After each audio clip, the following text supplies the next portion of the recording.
your boy finally woke up to some good news for a change, which is also why this video is an hour late, but let's get into it. Attention trainers, the following issues have been fixed. This is not an acknowledgement, the game was actually hotfixed. These problems are no longer in Pokemon Unite. Crustle may gain an unintended strength boost in certain circumstances. Now, because of the language, I don't know if this is the Unite move bug that's being fixed, or if there was some kind of other, like, strength bug with Crustle, or if when they say strength boost, they mean Unite move gauge boost that happens under certain circumstances. I don't glitch abuse, I don't bug abuse, I didn't look into it, I didn't want to know how it was done, I didn't know how it was done. I just heard a lot of people complaining about it, so in the comments, people can probably clarify on what happened with Crustle, but this one is a lot more clear-cut, and it was the biggest problem in Unite for a couple of days. Lucario's Extreme Speed may deal more damage than intended in certain circumstances. It's done. It's resolved. No more extreme speed bug abuse from the Lucario. Now, the crazy thing is that people tried to justify the extreme speed Lucario bug as an intended mechanic because it was quote-unquote harder to set up or took more skill to use, therefore you're being rewarded with more auto attack damage or whatever. Nah, it was a bug. It was clearly a bug. It didn't exist before the mobile version, and then after the mobile version came out, I'm guessing it had something to do with like spaghetti code for mobile users, since they have a harder time hitting it with like the or like the basic attack button and the actual move. It was clearly spaghetti code, it was clearly bugged with how much damage it does, and there was no defending it. But now, it's gone, and all those idiots have been proven wrong as well. And we also don't have to worry about scumbags using it in our game, so it seems like an absolute win. However, don't click off the video just yet, because we still have some other news to break down, because it's significant in how they handled the extreme speed bug, because we saw a couple of days ago, the Japanese Pokemon Unite Twitter, they acknowledged the Crustle bug and said there was going to be a fix on September 29th, and that makes sense. That's going to be a patch day, could be balance changes, we already know that Mamoswine's coming out, so it's like, yeah, just do all of that as long as it isn't a major abusive game-breaking bug. And while it does create a lot of problems to have like the Crustle bug inside the game, the extreme speed bug was way more exploited, way more abused, way more game-breaking. So it seems like depending on the urgency of the bug, they will fix it before a patch. And that also like kind of gets into the weirdness when people were talking about, oh, because they're on the mobile store, it takes a little longer for all their updates to get approved.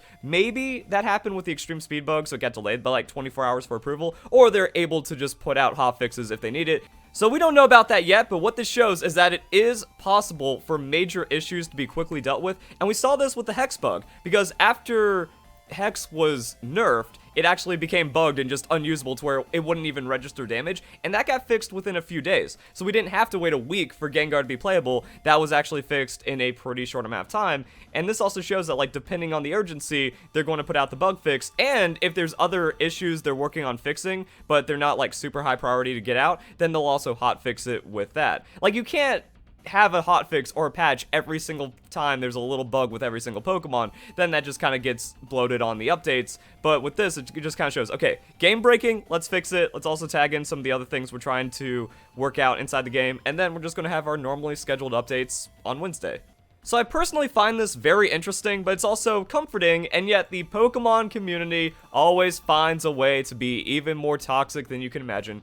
Took long enough. Bro, it took like 2 days. You know that it's not just like snap your fingers and immediately solve the problem. I think that's what's going on here, because it took like a couple days to fix the Crustle glitch after acknowledging it. You know, currently the following problems are occurring in the game: unintended capacity. Please wait while the correspondence is completed. There's a prospect of fixing this bug. So they made the statement. They're like, yo, we do want to fix this bug. It's going to take some time, so we're going to have it out by September 29th, and they were able to get out earlier, and they had a reason to push a major update with the Lucario Extreme Speed bug. But I mean, like, yeah, you don't just immediately, like, programming isn't this one thing where it's just like, oh, there's where I accidentally put in the code 2 times more damage. Let me just remove that and have no issues whatsoever inside the game.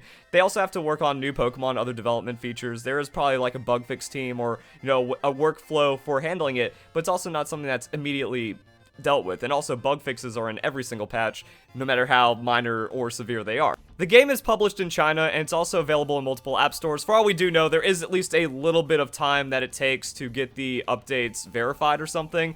So yeah, like, I think the issue only was around for, what, 36 hours? Like, it was really well known for like 36 to 48 hours. So fixing a major bug like this in 2 days, That's pretty good. Now, we don't, like, a lot of people will say, oh, they should have just disabled Lucario if it was being so problematic. We don't know if they have the capability to just outright disable champions or characters until something is resolved. Maybe that infrastructure needs to be built with issues like this, but if it just doesn't exist, then they can't do it anyways, and they're going to try to fix it within a day or two. So that's fine. And then at least this idiot got ratioed. Such a bad response. It didn't even take a week. That's better than most companies. At least they took care of it. And that's the thing. We need to support the devs on their good decisions. Anyone that keeps on saying, oh, Pokemon Unite's pay to win, after they give you 3 free item enhancers and have like all of these extra events and bonuses and gifts, and when the end of season rewards end, that's going to be like another item to level 30. Like, by the end of ranked season 1, you're going to have like 5 or 6 items at level 30, which pretty much invalidates all the pay to win stuff, which means that having to pay for item enhancers becomes a necessity for newer players, that if they have that disposable income, or if they find value in the game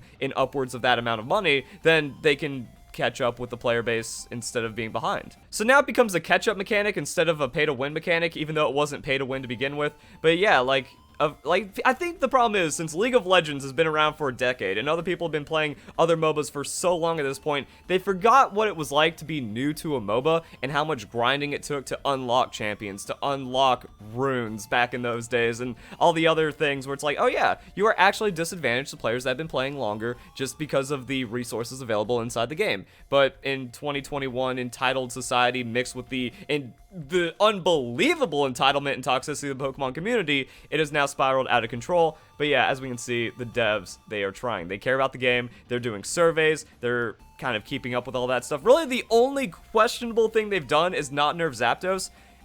And my only issue with that is not making a statement about Zapdos. If they made an official statement like, look, we want Zapdos to be this important, one, it would let players know that Zapdos is that important.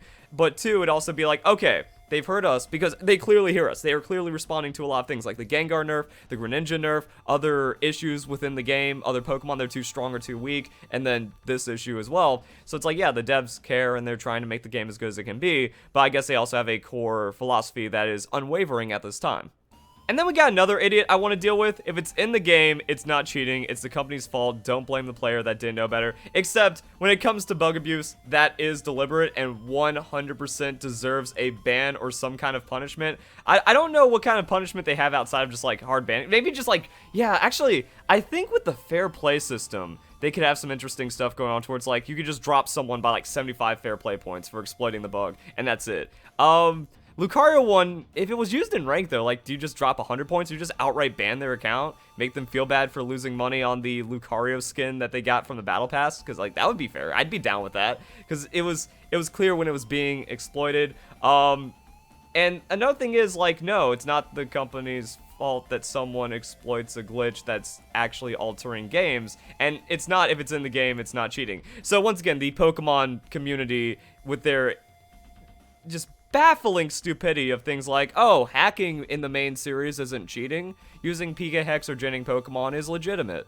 The more things change, the more they stay the same. You can't even escape it in a MOBA when it comes to the toxicity of the Pokemon community. So that's kind of upsetting. But I mean, you just look at examples in other games, like glitch and bug abusers are banned all the time, like with the Scion glitch. I think that was the biggest one, because there's like a way, like, if you tapped your ultimate, you could actually turn Scion like 90 degrees or 180 degrees while ulting, and people just got like banned for that, because it's clear that, oh, I shouldn't be doing this because this is obviously not intended. So even if you didn't know better, your account was still punished.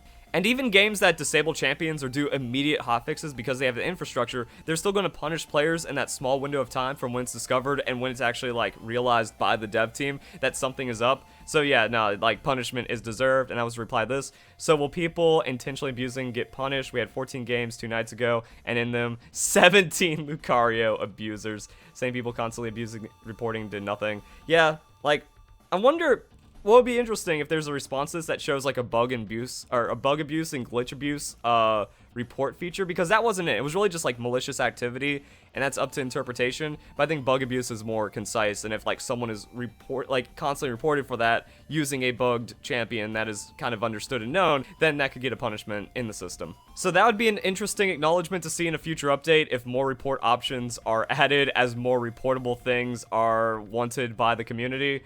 And I think that's it. So I just want to talk about, like, nah, if it's in the game, it can certainly be cheating.